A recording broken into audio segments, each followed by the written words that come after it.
వర్షం అంత బీభత్సంగా లేదు, కానీ మిగిలిన ప్రాంతాలు ఏవైతే నెల్లూరు కావచ్చు, ప్రకాశం కావచ్చు, గుంటూరు ప్రాంతాల్లో భీకరమైన వర్షాలు కురిశాయి. ఒకలాంటి విచిత్రమైన వాతావరణం. ఎందుకంటే తుఫాన్ ఉన్న ప్రాంతాల్లో భయంకరమైన గాలులు, అలాగే వర్షం కూడా ఉంటుంది. కానీ ఈసారి అలాంటి పరిస్థితి లేదు అంటున్నారు. ఇక్కడే ఐఎండీ పాత్ర కనిపిస్తోంది. ఎందుకంటే మొన్నటి నుంచి ఎప్పుడైతే వాయుగుండం ఏర్పడిందో, అల్పపీడనం ఏర్పడిందో, తుఫానుగా మారిందో, ఐఎండీ నిరంతరం అప్డేట్స్ ఇస్తూనే ఉంది. కానీ ఇక్కడ తప్పుడు అప్డేట్స్ ఇచ్చింది అన్నది ఇప్పుడు వెలుగు చూస్తోంది. ఎందుకంటే కోనసీమ వైపు తుఫాన్ కదులుతోంది అని అంటూ బిగ్ టీవీ ముందుగానే చెప్పింది. అలాగే రాత్రి నర్సాపూర్ దగ్గర అది తీరం దాటేసింది. కానీ ఐఎండీ ఇక్కడ ఫెయిల్ అయింది. ఎందుకు?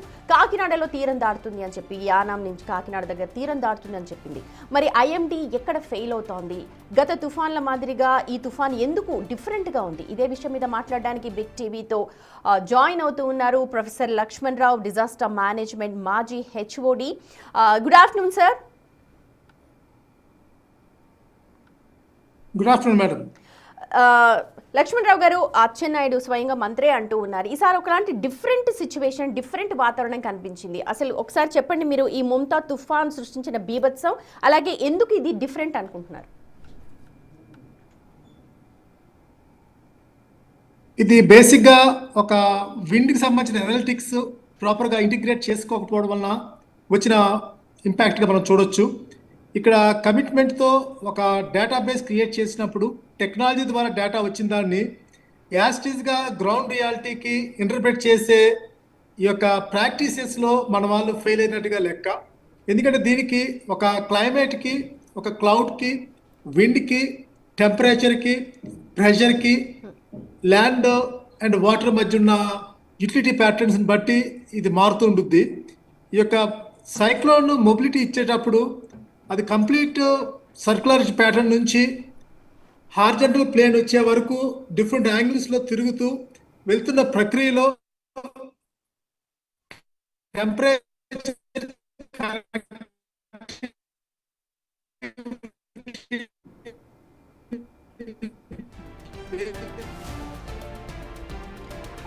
ఒక్క నిమిషం లక్ష్మణరావు గారు, టెక్నికల్ ఇష్యూ ఉన్నట్టుంది. ఒక్క నిమిషం, మళ్ళీ మా వాళ్ళు మిమ్మల్ని కాంటాక్ట్ చేస్తారు.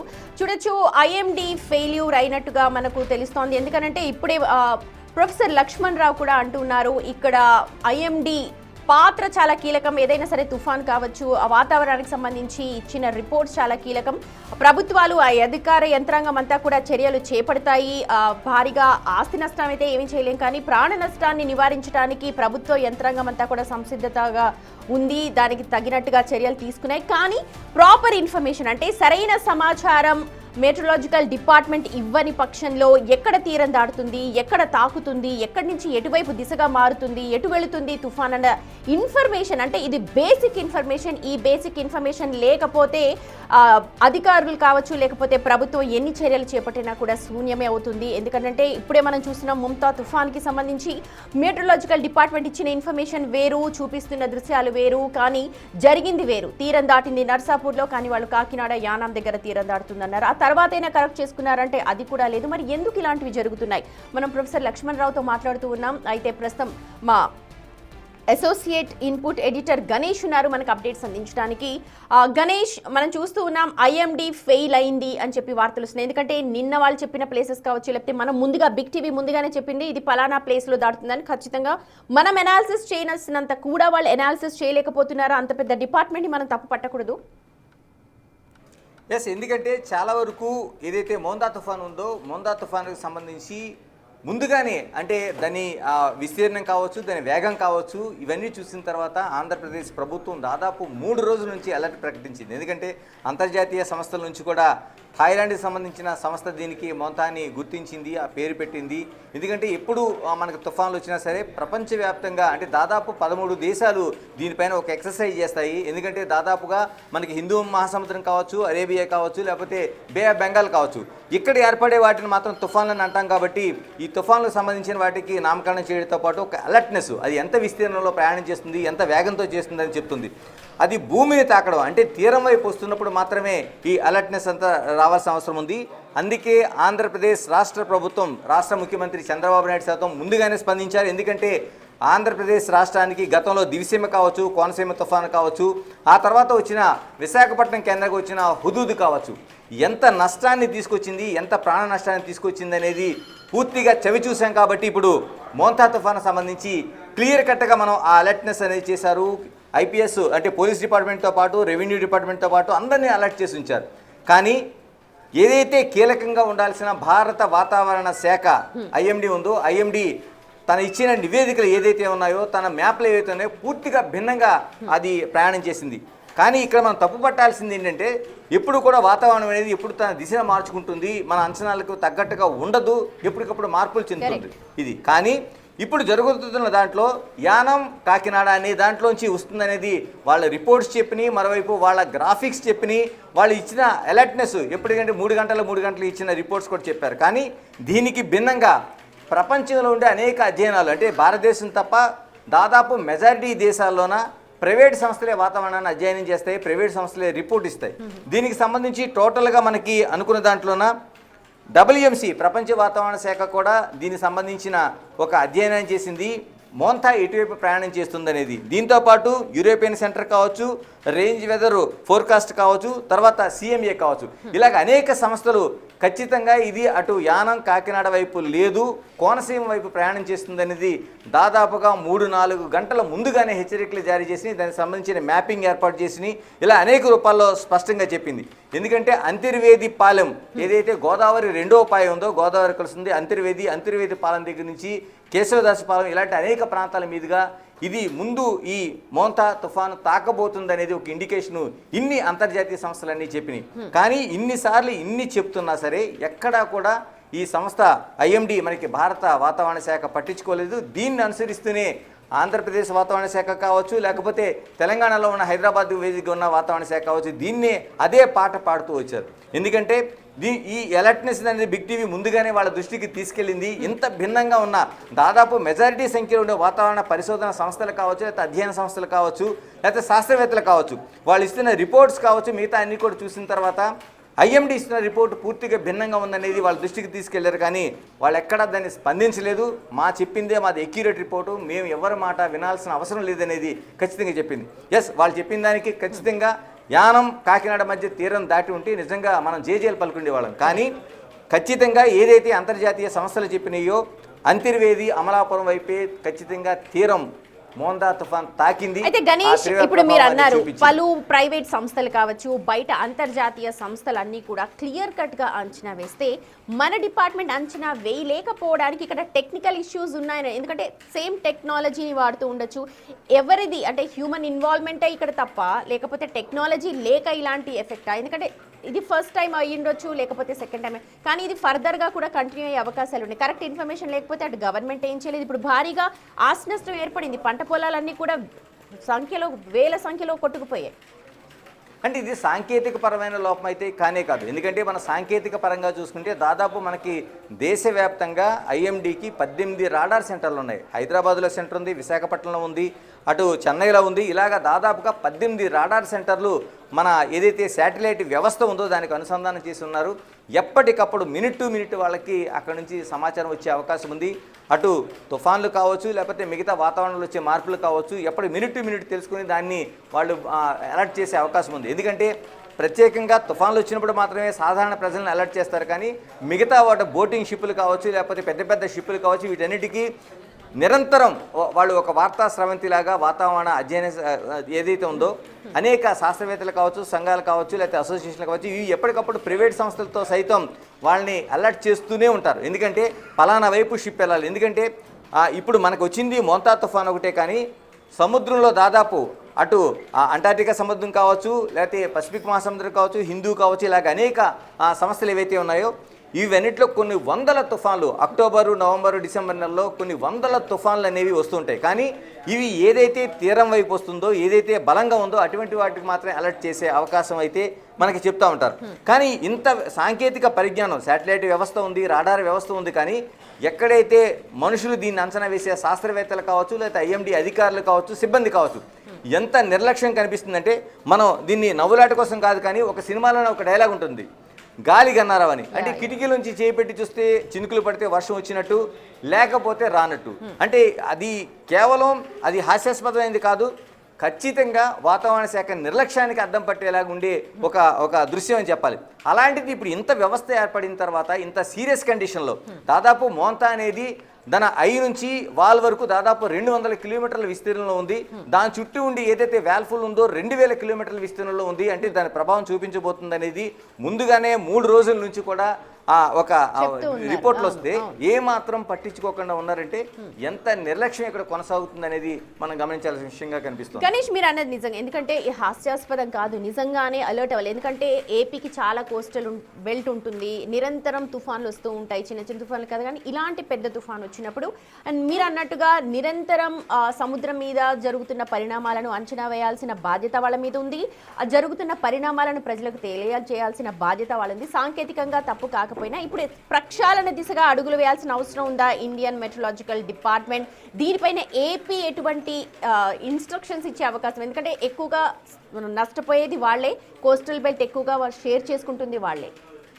ఎందుకంటే ఒక రిపోర్ట్ వల్ల ఎలాంటి నష్టం జరుగుతుందా జరగదనే కంటే ఖచ్చితంగా అతి పెద్ద నష్టమే మనకి జరగబోతుంది. ఎందుకంటే ఇప్పుడు వీళ్ళు ఇచ్చిన దాంట్లో యానం కాకినాడ మధ్య తీరం దాటుతుంది, తీరం తాకుతుంది, కాకినాడ దగ్గర తీరం దాటబోతుంది, భారీ వర్షాలు అనేవి కాకినాడలో ఇస్తారు. కాబట్టి ప్రభుత్వ యంత్రాంగం ఏం చేస్తుందంటే వాతావరణ శాఖను అనుసంధానం చేసుకుంటూ అనుకూలంగానే అటు రెవెన్యూ కావచ్చు, పోలీసింగ్ కావచ్చు, అయితే డిజాస్టర్ మేనేజ్మెంట్ వ్యవస్థ కావచ్చు, వీటన్నిటి కూడా మోహరించే ఏర్పాట్లు చేస్తుంది. మరోవైపు ఏదైతే పల్లపు ప్రాంతాలు కానీ లేకపోతే తుఫాను ప్రభావిత ప్రాంతాల నుంచి అక్కడి నుంచి నిజంగా ఖాళీ చేయించాల్సిన అవసరం వస్తే యుద్ధ ప్రాతిపదికన అక్కడి నుంచి ఖాళీ చేయించాల్సిన అవసరం మనకు కనిపిస్తుంది. ఎందుకంటే ఇలాంటి హెచ్చరికలు చాలా వరకు ప్రాణాలను కాపాడిన ఘటనలు ఉన్నాయి. మనకి కేరళలోన ఏదైతే ఒక వరదలు సంభవించాయో ఆపరేషన్ కుట్టునాడు అనేది అప్పటికప్పుడు వచ్చిన అంతర్జాతీయ అలర్ట్నెస్ని తీసుకొని 50,000 మందిని ఒక రాత్రి తరలించి ప్రాణాలు కాపాడిన ఒక అనేక ఘటనలు మనకు కనిపిస్తున్నాయి.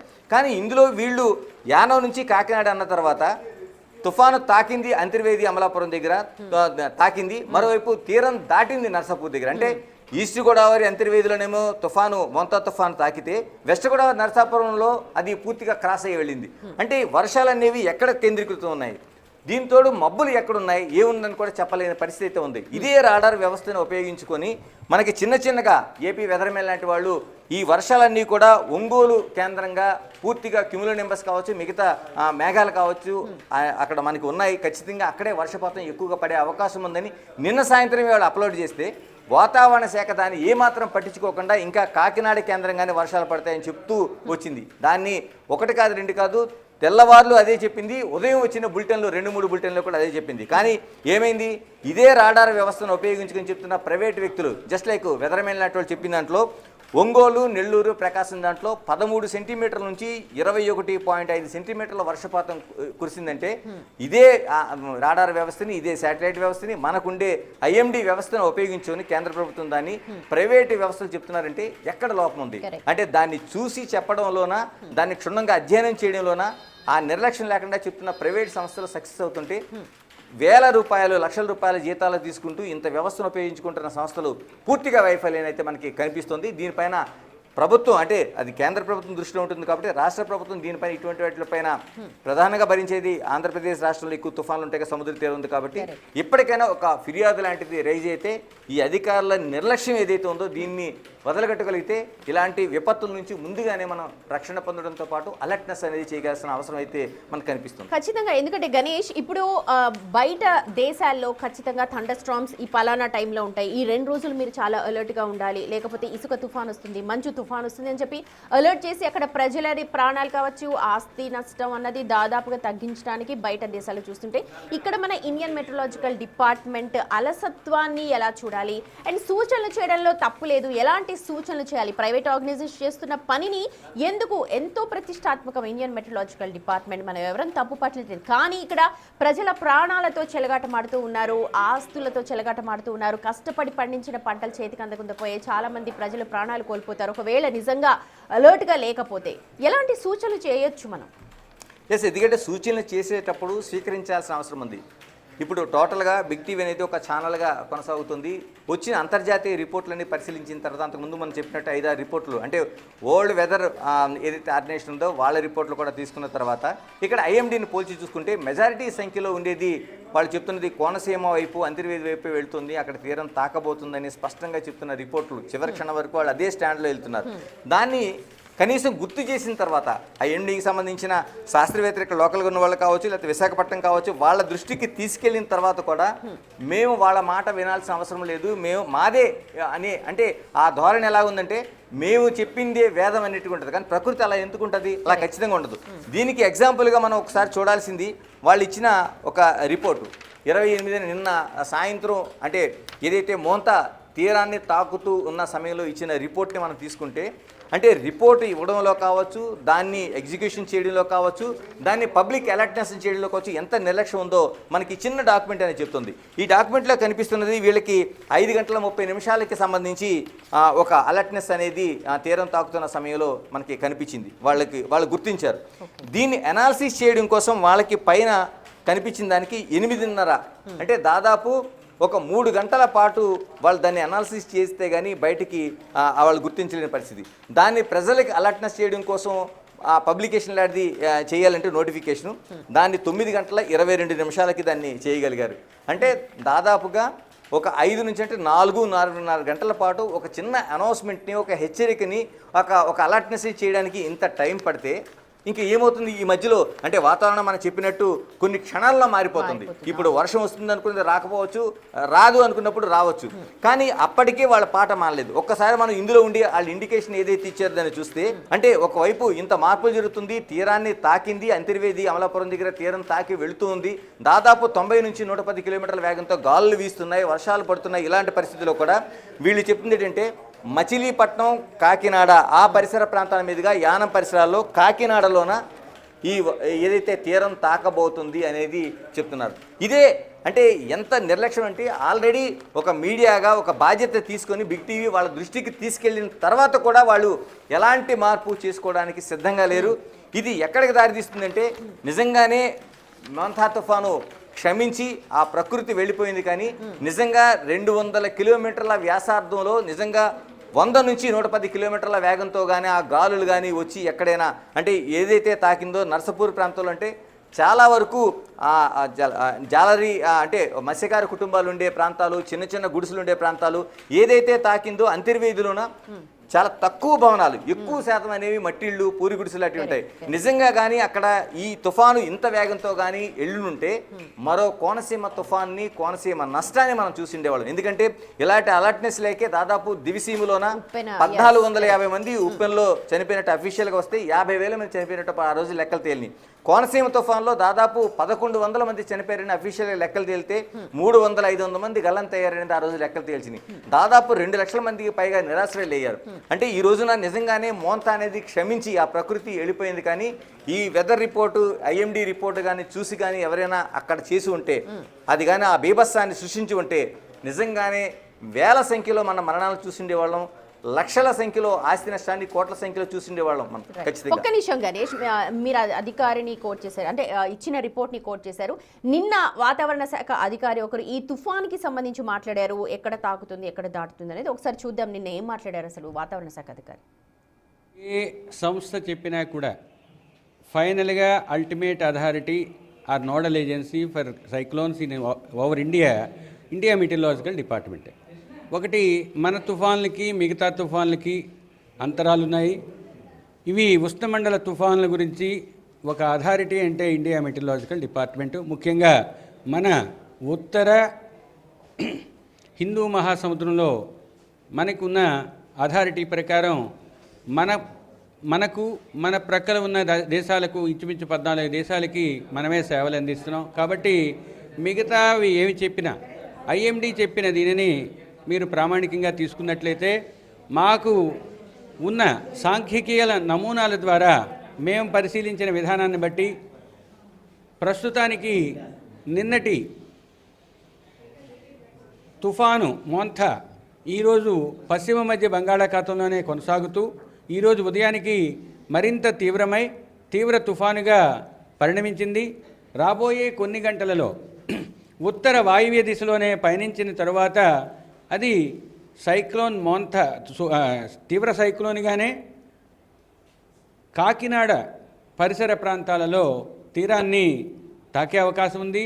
తీరాన్ని తాకే సమయంలో బలమైన గాలులు 90 నుంచి 100 కిలోమీటర్లు, గరిష్టంగా 110 కిలోమీటర్ల వేగంతో వీచే అవకాశం ఉంది.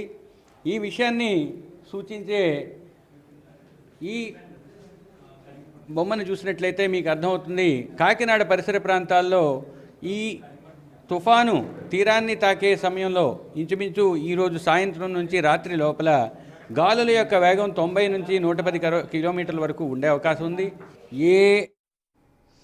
రైట్, ఇది నిన్న అధికారి చెప్పిన మాటలు. అధికారి చెప్పిన దాంట్లో ఎటువంటి తప్పు లేదు. ఐఎండిఏ ప్రామాణికం, ఐఎండి ఏది చెప్తుందో అదే వేదం, దాన్నే పాటిస్తూ ఉంటాం. దాని రిపోర్ట్స్ ఆధారంగానే మేము చర్యలు చేపడుతూ ఉంటాం. ఆ ఇన్ఫర్మేషన్ని గవర్నమెంట్స్కి కావచ్చు, దానికి ఎఫెక్టెడ్ ఉన్న ప్లేసెస్కి పంపిస్తూ ఉంటాం. ఇటువంటి ఎందులో తప్పు లేదు. కానీ ఇక్కడ అసలు ఐఎండిఏ తప్పు చేసింది, ఐఎండి చెప్పడమే తప్పు చేసింది. దీన్నే మనం ప్రశ్నిస్తూ ఉన్నాం.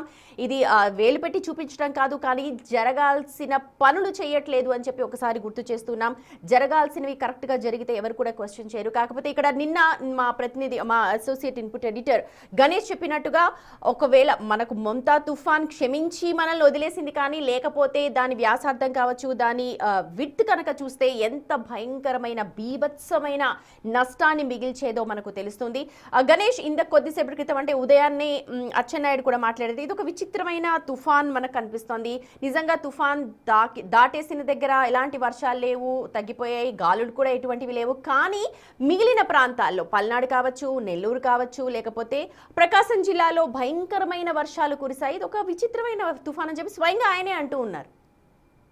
అంటే విచిత్రమైందని కాదు, కానీ ప్రధానంగా మనం ఈ రోజున ఏదైతే ఇప్పుడు మన కొద్దిసేపటి క్రితం ఆయన మాట్లాడిన శాస్త్రవేత్త, వాతావరణ శాఖ శాస్త్రవేత్త ఎవరైతే ఉన్నారో, అధికారి ఎవరైతే ఉన్నారో, వీళ్ళు కూడా ఐఎండీలో ఒక భాగమే. భారత వాతావరణ శాఖకి అనుబంధంగా దాదాపు దేశవ్యాప్తంగా 18 సెంటర్లు మనకు నడుస్తాయి. అందులో హైదరాబాదు, విశాఖపట్నం లాంటి కేంద్రాల్లో వీళ్ళు ప్రధానంగా ఉంటారు. వీళ్ళు ఐఎండీ ఇచ్చిన, ఎందుకంటే వాళ్ళు శాటిలైట్ రిపోర్ట్ను ఆధారంగా చేసుకొని ఏదైతే రాడార్ వ్యవస్థ ఉందో, అంటే ముందు శాటిలైట్ ఇచ్చిన పిక్చర్ తీసుకొని దాన్ని మానిటరింగ్ చేస్తూ రాడార్ వ్యవస్థతో ఎక్కడ వరకు ఈ మబ్బులు కదులుతున్నాయి, లేదంటే ఈ తుఫాను కదలికలు ఏ విధంగా ఉన్నాయి అనేది మానిటరింగ్ చేసి దాన్ని ఎనాలిసిస్ చేయాల్సిన అవసరం ఉంది. ఎందుకంటే తుఫాన్లు లేకపోతే ఇలాంటి వాతావరణం ఎప్పుడుని ఆ లోకల్గా ఉండే వేడి గాలులపైనే ప్రధానంగా ఆధారపడి ఉంటుంది. కాబట్టి ఆ గాలుల కదలిక, అంటే ఇప్పుడు హైదరాబాద్ ఉంటే హైదరాబాదు, లేదంటే విశాఖపట్నం ఉంటే విశాఖపట్నం, అక్కడ సముద్ర తీరంలో ఉండే వెచ్చని గాలులు ఏ విధంగా ఉన్నా చూసి దాన్ని బట్టి ఆ కదలికలు ఉంటాయి, ఆ తీవ్రత ఉంటుంది. వీళ్ళు దాన్ని ఎనాలిసిస్ చేసుకుని ఖచ్చితంగా ప్రామాణికంగా చెప్పడం పోయి ఐఎండీ ఇచ్చిన రిపోర్ట్ అనేది, ఎందుకంటే ఎక్కడి నుంచి ఎవరైనా సరి చేయాల్సిన అవసరం ఉంది. చాలా ఘటనలో చిన్న చిన్న దీన్ని కూడా చిన్న కింది స్థాయి వాళ్ళు సరి చేస్తే పెద్దగా ఉండే తప్పులు జరగకుండా ఉన్న ఘటనలు అనేకం ఉన్నాయి మనకి. కానీ ఇప్పుడు ఏదైతే ఇప్పుడు చెప్పిన అధికారి ఉన్నాడో, వాతావరణ శాఖ అధికారి, ఆయన చెప్తుంది కేవలం ఐఎండీ అనేది 14 దేశాలకు సంబంధించి మనమే సమాచారం ఇస్తున్నాం, మనం ఇక్కడ మనకు అంత పెద్ద వ్యవస్థ ఉంది, సాంకేతిక పరిజ్ఞానం ఉందని. ఇంత వ్యవస్థ ఉండి కూడా అక్యూరేట్గా ఉండాల్సిన అవసరం ఉందా, లేకపోతే మేము చెప్పిందే వేదం అని అనుకుంటారా? నిజంగానే 14 దేశాలు దాదాపుగా అటు తూర్పు బంగాళాఖాతం నుంచి అరేబియా ఉండి ఏదైతే మహాసముద్రాలు ఏవైతే ఉన్నాయో 3 కలుపుతూ పసిఫిక్ కాకుండా వీటన్నిటికి కూడా ఉండే 14 దేశాలు మాత్రమే ఈ తుఫాన్లను ఐడెంటిఫై చేస్తాయి.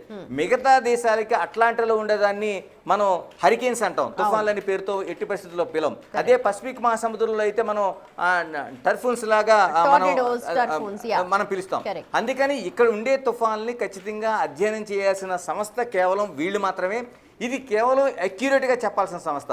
అంటే ఎప్పుడు మారుతూ ఉండొచ్చు, కానీ దాన్ని ఆయన ఎంత క్లియర్ కట్గా చెప్తున్నాడంటే, దీన్ని ఎవరూ నమ్మాల్సిన అవసరం లేదు, దీన్నే నమ్మండి, ఎందుకంటే మాకు ఐఎండీ చెప్పింది కాబట్టి మేము మీకే కాదు 14 దేశాలకి సమాచారం ఇస్తాం. అంటే వీళ్ళు 14 దేశాలను తప్పుబట్టేలాంటి సమాచారం ఇస్తే నిజంగా మన దేశంలోన, మన రాష్ట్రంలో కాబట్టి చెల్లుబాటు అవుతుంది. కానీ మిగతా దేశాలకి ఇలాంటి సమాచారం ఇస్తే నిజంగానే జైలు శిక్షలు పడేంత పరిస్థితి ఉంటుంది. మనం ముందుగా అనుకున్నట్టు 14 దేశాల్లో కూడా ప్రభుత్వ ఆధ్వర్యంలో నడుస్తున్న సంస్థలు 1-2 మాత్రమే ఉంటాయి. మిగిలిన చాలా దేశాల్లో ప్రైవేటు సంస్థలే దాన్ని నడుపుతూ ఉంటాయి. ప్రైవేటు సంస్థలు మాత్రమే అక్కడ వాతావరణ సంబంధించిన అధ్యయనం చేస్తాయి, శాస్త్రవేత్తలు ఉంటారు, వీళ్ళంతా ఉంటారు.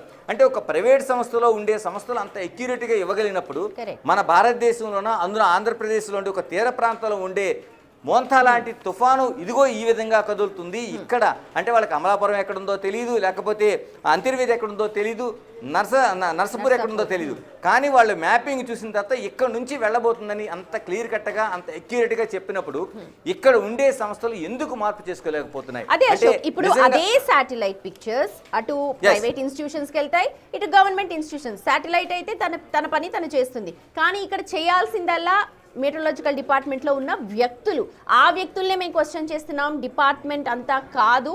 ఐ థింక్ అది క్లారిటీ మనం ఇస్తే బాగుంటుందేమో గణేష్. ఎస్, నిజంగానే బిగ్ టీవీ వాళ్ళ దృష్టికి తీసుకెళ్ళింది. ఎందుకంటే ఇన్ని అంతర్జాతీయ సంస్థలన్నీ ఒకవైపు నడుస్తుంటే భారత ఐఎండీ మాత్రం, వాతావరణ శాఖ మాత్రం మరోవైపు నడుస్తుంది. ఇది నిజమా అది నిజమా అని తెలుసుకోవడం కోసం, ఎందుకంటే ప్రజలకు సరైన సమాచారం ఇవ్వాల్సిన బాధ్యత మీడియాపై ఉంది కాబట్టి బిగ్ టీవీ ఆ ప్రయత్నాన్ని చేసింది.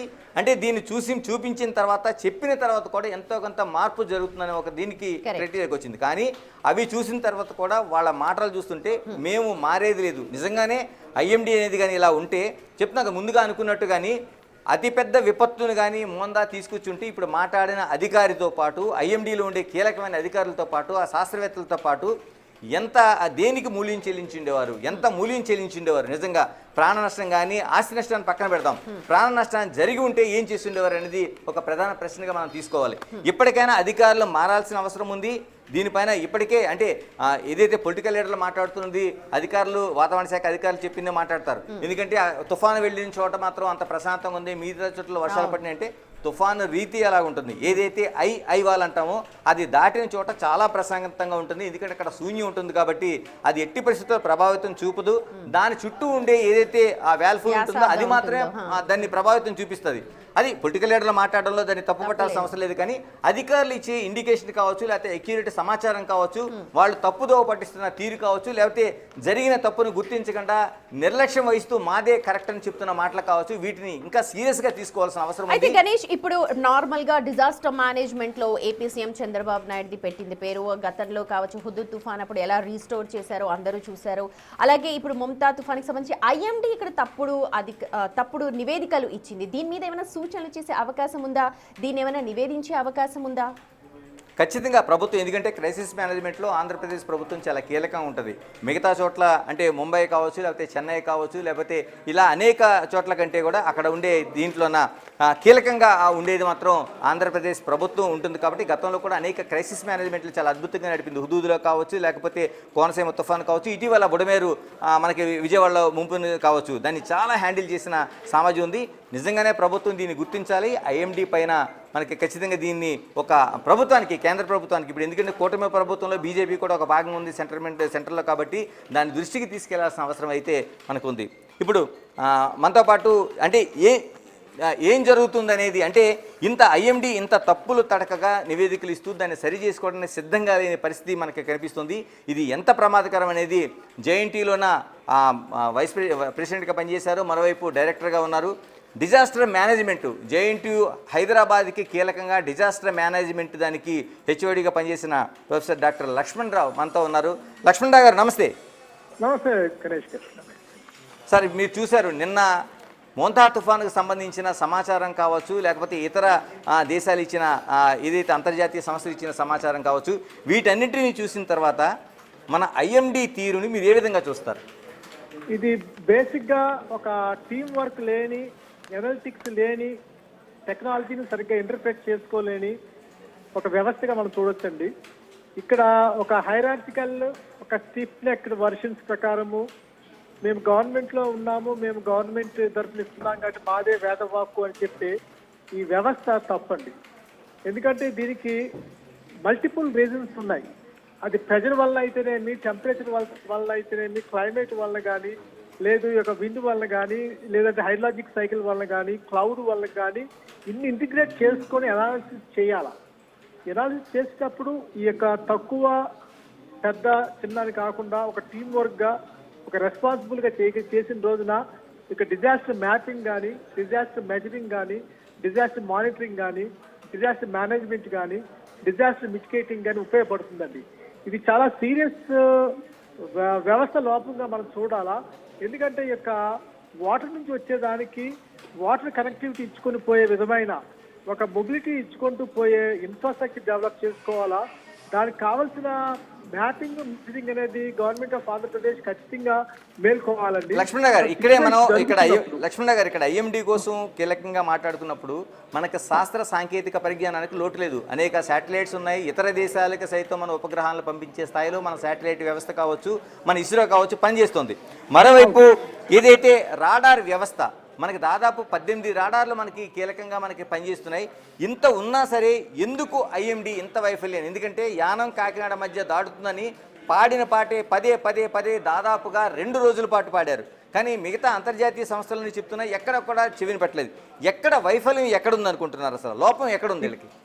ఇక్కడ ఇంటర్ప్రిటివ్ ఎనాలిటిక్స్, ఇంటర్ప్రిటివ్ అల్గారిథమ్స్ అనేవి అది time to time, space to space change అయ్యే వ్యవస్థకు అనుగుణమైన ఇంటర్ఫేస్ ఎనాలిటిక్స్ డెవలప్ చేసుకోలే.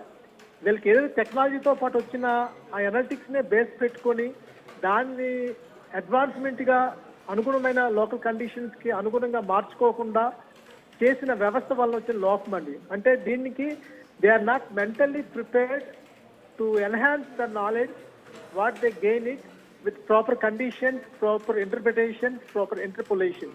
ఇవి చేయకపోవడం వల్ల ఇది ముమ్మాటికి ఎనలిటిక్ సరిగ్గా చేయకపోవడం వల్ల వచ్చిన లోపంగా మనం చూడొచ్చు. ఎందుకంటే ఈ మూవ్మెంట్ అనేది అది టైం టు టైం చేంజ్ అవుద్ది, స్పేస్ టు స్పేస్ చేంజ్ అవుద్ది. దీనికి ఇంపాక్ట్ ఇచ్చే స్పెషల్ క్యారెక్టరిస్టిక్స్ ఏవైతే టెంపరేచర్ కానీ, హ్యూమిడిటీ కానీ, విండ్ కానీ, క్లైమేట్ కానీ ఈ చేంజెస్ రావడం ద్వారా వచ్చే ఆ అల్గారిథమిక్ అప్రోచ్ని వీళ్ళు కరెక్ట్గా సింథసైజ్ చేయలేదు.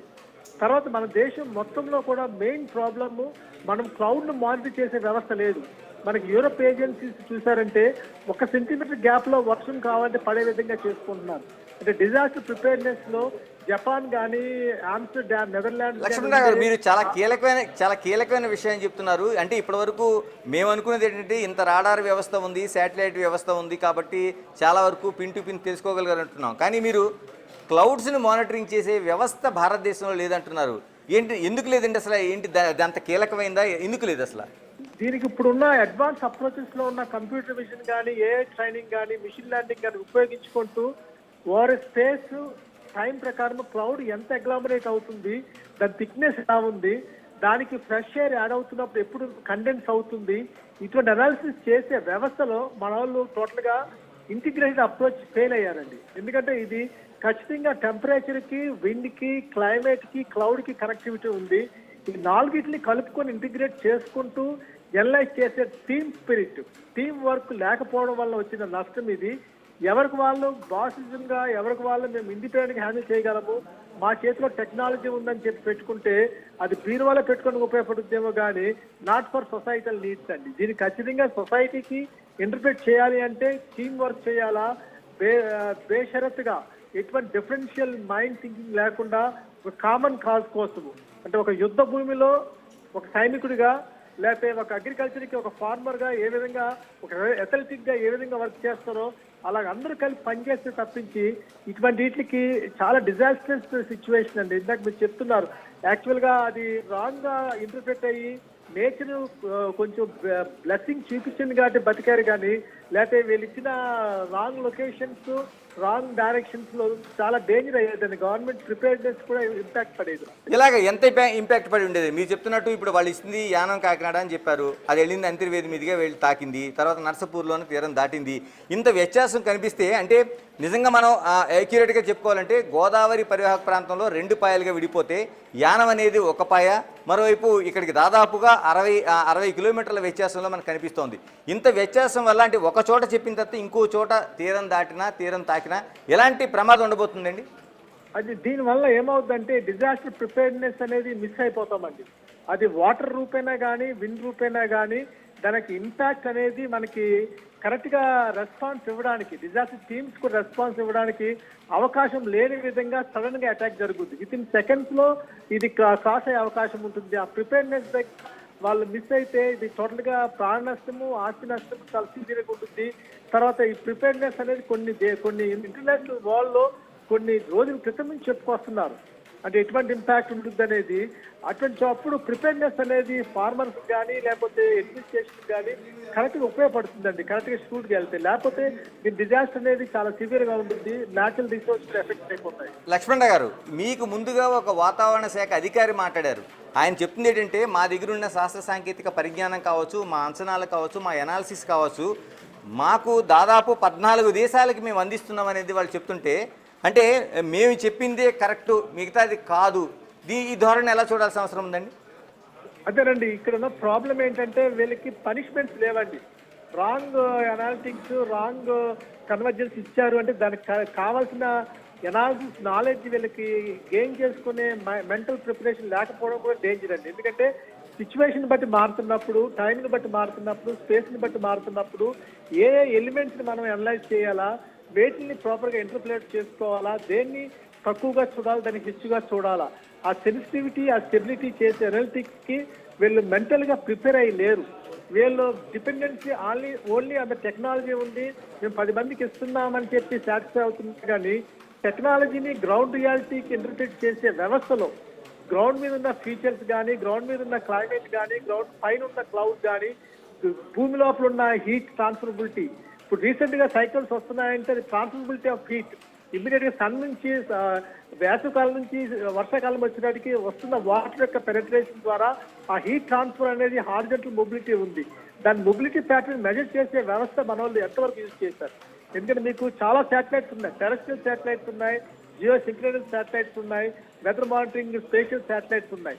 వీళ్ళు యూజ్ చేయాల్సిన హీట్ బేస్డ్ శాటిలైట్ ఉపయోగించుకొని హీట్ ట్రాన్స్ఫరబిలిటీ ఎలా ఉంది on the surface of the earth, below the surface of the earth, అది ఏ విధంగా ఈ యొక్క సముద్రపు నీటి 50 మీటర్స్ లోపల ఎటువంటి హీట్ క్రియేట్ చేయడం వల్ల సైక్లోన్ వస్తుంది, దాని మీద ఉండే టెంపరేచర్ యొక్క డిఫరెన్షియల్ వలన విండ్ ఎంత స్పీడ్గా వెళ్తుందనే అనాలిసిస్ చేసుకునే వ్యవస్థ వీళ్ళ దగ్గర ఉందా లేదనే డౌట్ అండి. ఉన్నా కానీ దాన్ని అప్గ్రేడ్ చేసుకునే వ్యవస్థ లోకల్ కండిషన్స్ కి, లోకల్ ఎఫినిటీకి, గ్రౌండ్ రియాలిటీకి ప్రాపర్ గా ఉండే అనాలిసిస్ అనేది చేసుకోకపోవడం వల్ల వచ్చిన పర్యవసానం అండి. లక్ష్మణరావు గారు, నాకు ఇక్కడే ఉండకూడదండి. లక్ష్మణరావు గారు, నాకు ఇంకొక కీలకమైన ప్రశ్న ఏంటంటే, దాదాపుగా భారతదేశం లాంటి 1-2 దేశాలు తప్పించి మిగతా ఏదైతే వీళ్ళు చెప్తున్న 14 దేశాలు ఉన్నాయి, 14 దేశాల్లో వరల్డ్ వైడ్గా కూడా ఎక్కువ శాతం వాతావరణాన్ని అధ్యయనం చేసే సంస్థలు, ప్రకటించే సంస్థలు ప్రైవేట్ సంస్థలే ఉన్నాయని చెప్తున్నారు. మరి వాళ్ళు ఇంత ఎక్యురేట్గా ఎందుకు చెప్పగలుగుతున్నారు అసలు?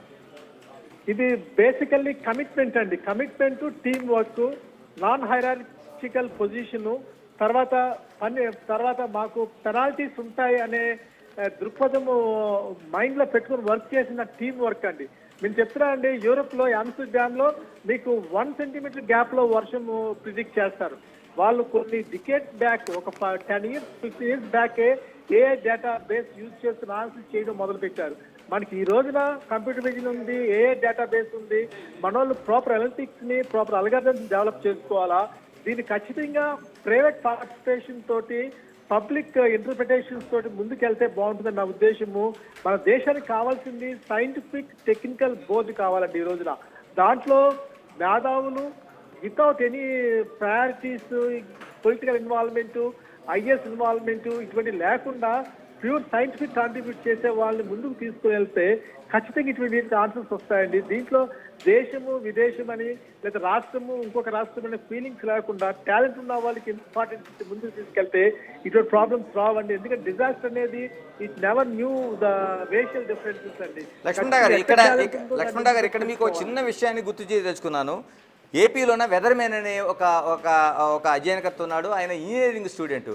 ఆయన కేవలం మన రాడార్ వ్యవస్థని, మన శాటిలైట్ వ్యవస్థని, ఏదైతే ఐఎండి ఉండే వెబ్సైట్లను ఉపయోగించుకుని ఆయన చెప్తున్న విషయాలు చూస్తే, నిన్న దానికి సంబంధించి మనకి ఒంగోలు కేంద్రంగా దాదాపుగా మబ్బులన్నీ కేంద్రీకృతమై ఉన్నాయి, ఖచ్చితంగా అక్కడ వర్షం పడే అవకాశం ఉందనేది ఆయన ఐఎండి కంటే ముందు చెప్పాడు. కానీ వీళ్ళు ఎట్టి పరిస్థితుల్లో దాన్ని పరిగణలో తీసుకోకుండా కాకినాడ కేంద్రంగానే తీరం దాటుతుంది కాబట్టి అక్కడే వర్షాలు వస్తాయని చెప్పారు. కానీ ఈ రోజున చూస్తే వాళ్ళ రిపోర్ట్లోన ఒంగోలు, నెల్లూరు, ప్రకాశంలోన 13 నుంచి 21.5 సెంటీమీటర్ల వర్షపాతం కురిసింది. అంటే ఇంత భారీ వర్షం కురిసింది. అంటే కేవలం వెదర్మెన్ లాంటి వాళ్ళు మన టెక్నాలజీని ఉపయోగించుకొని చేస్తుంటే నాకు వచ్చిన డౌట్ ఏంటంటే, ప్రధానంగా ఇప్పుడు మన వాతావరణ శాఖలో, భారత వాతావరణ శాఖ కావచ్చు, హైదరాబాద్ కావచ్చు, లేకపోతే విశాఖపట్నం కావచ్చు, లేకపోతే మిగతా అనుసంధానం ఉన్న డిజాస్టర్ మేనేజ్మెంట్ విజయవాడ లాంటివి కావచ్చు, వీళ్ళందరూ నిజంగా క్వాలిఫైడ్ వాళ్ళైనా, లేదా క్వాలిఫైడ్ కాకుండా వచ్చి చేరారా, లేకపోతే నిజంగా దీని అధ్యయనానికి సంబంధించిన వాళ్ళు కాకుండా మిగతా క్వాలిఫికేషన్స్తో వచ్చి ఈ ఉద్యోగాలు చేస్తున్నారనే ఒక డౌట్ అయితే వస్తుంది. మీరేమంటారు?